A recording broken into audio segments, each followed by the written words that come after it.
안녕하십니까. 전북권 뉴스입니다. 확장 개통된 광주 대구 고속도로의 통행료 인상이 추진되면서 논란이 일고 있습니다.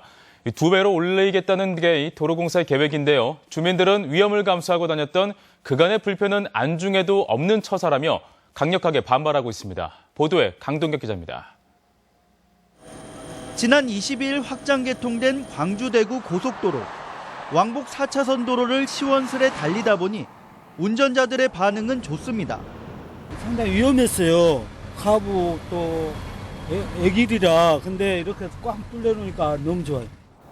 하지만 고속도로의 통행료를 둘러싸고 논란이 일고 있습니다. 88 고속도로 당시 절반만 받던 통행료의 인상이 검토되고 있기 때문입니다. 현재 승용차를 기준으로 동광주에서 남대구 요금소까지의 통행료는 5,800원, 이를 2배인 11,600원 정도까지 올려 다른 고속도로와의 형평성을 맞추겠다는 겁니다.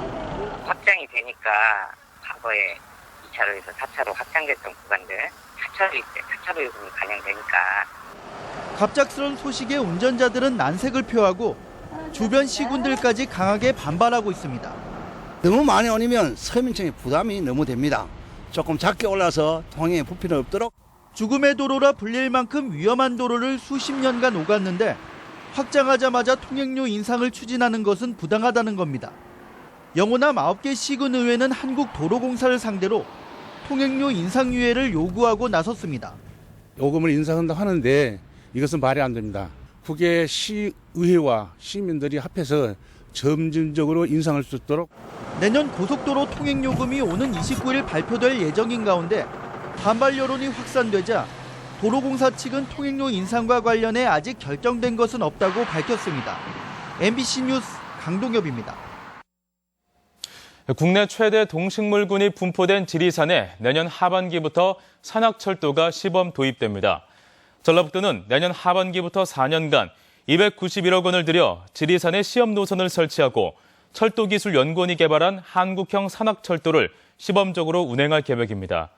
지리산 산악철도는 오는 2024년까지 사업비 3천억 원을 투입해 지리산 육모정에서 달궁을 거쳐 천은사까지 34km 구간에 건설됩니다. 공중 방식으로 결정된 새만금 농생명용지 전력시설의 지중화가 다시 추진됩니다. 전라북도는 농생명용지 지중화에 모두 182억 원이 소요되지만 내년도 예산에는 57억 원만 반영됐다며 총액을 170억 원으로 조정해 다시 신청하기로 했습니다. 도는 사업 변경에 부담을 가진 기재부 관계자의 현장 방문해서 사업의 필요성을 이해시킨 만큼 가능성이 있다고 밝혔습니다. 올해 마지막 휴일을 맞아 관광객들이 가는 해를 아쉬워하며 추억 쌓기에 나섰습니다. 종교시설에서는 경건하게 기도를 올리며 한 해를 정리한 시민들도 있었습니다. 보도에 이몽진 기자입니다. 바닷물이 빠지면서 갯벌이 길로 변해 섬까지 이어지자 사람들이 몰려듭니다. 1년에 67번만 열리는 부안 성천 포구에서 하섬 사이의 바닷길이 관광 명소가 됐습니다. 현대판 모세의 기적이라 불릴 정도로 희귀한 광경에 관광객들은 놀라움을 금치 못합니다. 정말 위에서 보면서 내려왔는데 물이 쫙 빠지면서 길이 열리더라고요. 너무 신기했어요. 한쪽에서는 어른 아이 할 것 없이 조개와 게를 잡는 재미에 푹 빠졌습니다.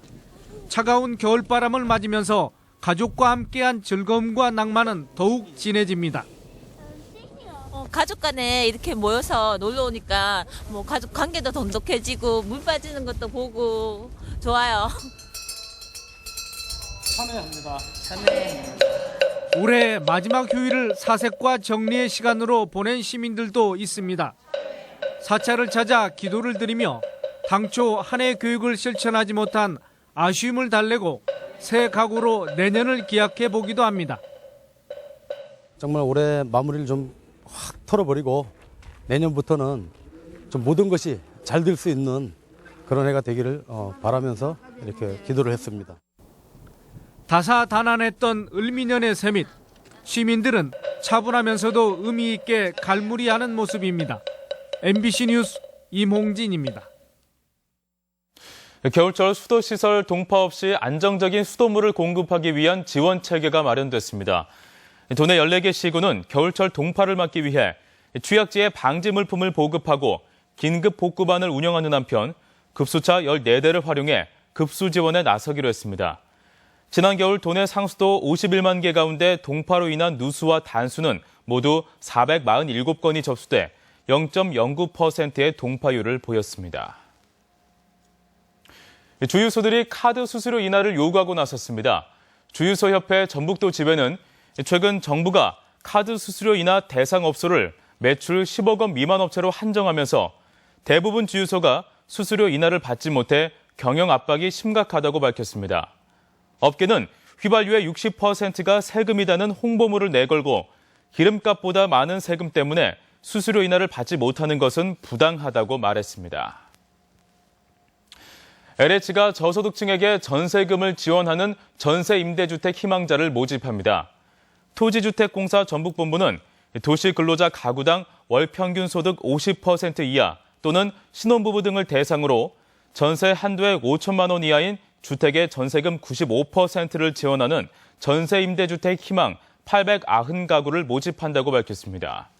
내년에는 전세임대주택 대상 지역이 김제와 완주, 남원까지 확대됩니다. 프로농구 전주 KCC 이지스가 이번 시즌 들어 군산 첫 3경기를 이번 주와 다음 주에 걸쳐 치릅니다. 전주 KCC 이지스는 오는 31일 군산 월명체육관에서 울산 모비스를 상대로 군산 첫 경기를 펼치고 다음 달 2일에는 인천 전자랜드, 3일에는 부산 KT팀을 상대로 열전에 돌입합니다. 전북권 뉴스였습니다.